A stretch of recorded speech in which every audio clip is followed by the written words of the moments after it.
Tinay, tignan mo naman pagmamahal sa'yo ni Vanessa. Galing Pampanga para lang suportahan ka sa gagawin sa'yo.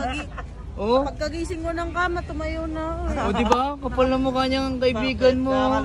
Kakabahan kasi ako. Bakit nandito naman ako ah? Hindi ako komportable. Wala ka namang kwentang asawa. Ay, good morning. Excited ka na? Oo. Ha? Siyempre. Good luck. Mawala na yung baba mo. Diba? Sexy mo naman. Parang ang hotdog mo ngayon. O, baba. Tignan mo naman yung tiyan mo. Nakakairita. Side view ka. Oh.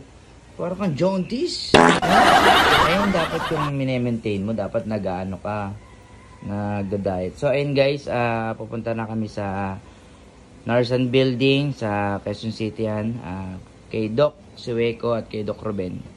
Ayun, tara. Sama kayo guys.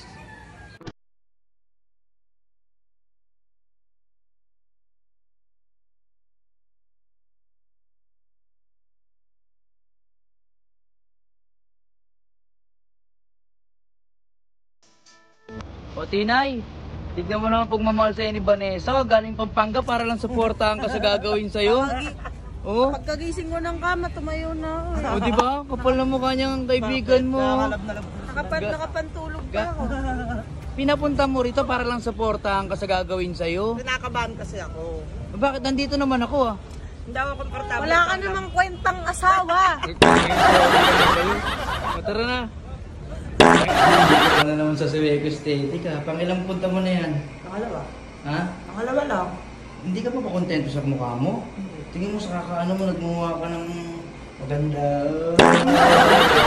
Kakantutin mo yan.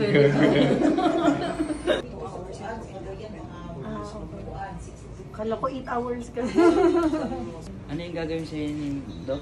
Chin augmentation. Nice. Diba tingin mo na yung before and after? Gano'n yan.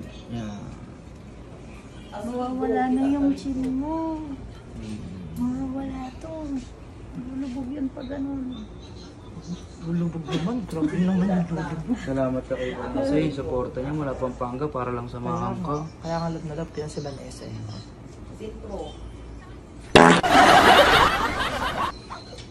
Ayan Doc, si Tina yun. Tingnan mo. Ayan, maraming salamat. Sa mga hindi nakakaalam, si Doc yung kaya naging babae si Tinay. May kaya ka nga nandito, di ba? Kasi sa tao naman, kay Doc lahat. Kay Doc Ruben, tsaka kay Doc Edward. Oo. Diba? Ito, gawin natin ito. Chin, igagana natin siya. Ano pong pagagawa niya? Ay, ano kasi, bali yung asawa ko kasi hindi na nagugustuhan yung mga ginagawa ko. Ay, nakakayaman sabihin, bala ko sana. Papalakihin ko? Palaki. Wala na pong pag-asa. Maliit na po talaga yan. Hindi na may extend? Pagtayungan mo kayo. Ang tansya ko kasi mga ganyan kalaki. So pag nilakihan natin yan, mga ganyan lang. Ay, ganyan lang. Magbabayad ako 5 million. Hindi na, tanggapin mo na lang siguro sarili mo, hihiwalayan ka na ng asawa mo. Ganun. Sorry ah. Hindi kaya sa ganun, Doc. Walang pag-asa kasi di naman kasya sa kamay mo dun eh. Siguro ganun na lang. Thank you, Doc. Thank you.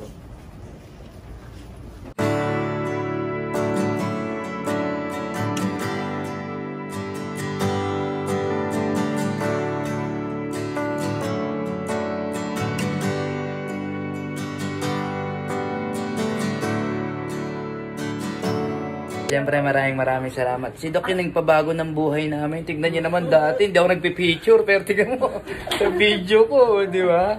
Oh, pati si Ate Tina yun. Oh, si Wego yan. Siyempre, di ba? Love Tinay. Ano Tinay, kamusta na? Wow, hindi na kita nakilala.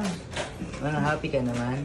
Siyempre. Ayan guys, siyempre i-reveal natin yung before and after ni Ate Tinay. Ate Tinay. Ayun kaya pala lalo ka pumapogi, Doc eh. Doc Ruben, maraming salamat ha.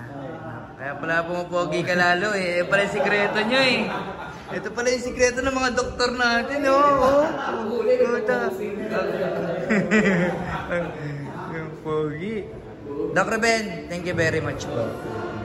So ayun guys, nais lang namin magpasalamat sa Sueco Aesthetic at lalong-lalo na kay Doc Edmond sa napakapogi at napakabait naming doktor. Ayan, syempre, dito na kumpleto ang buhay ni Ate Tina nyo. Ayan, syempre si Kuya Dick din. Ayan, napakabait na doktor at napakagaling guys. Sa mga nais magpagawa dyan, follow nyo yung page nila, visit nyo na rin. Thank you, Vanessa. Sino mo ba? Tina.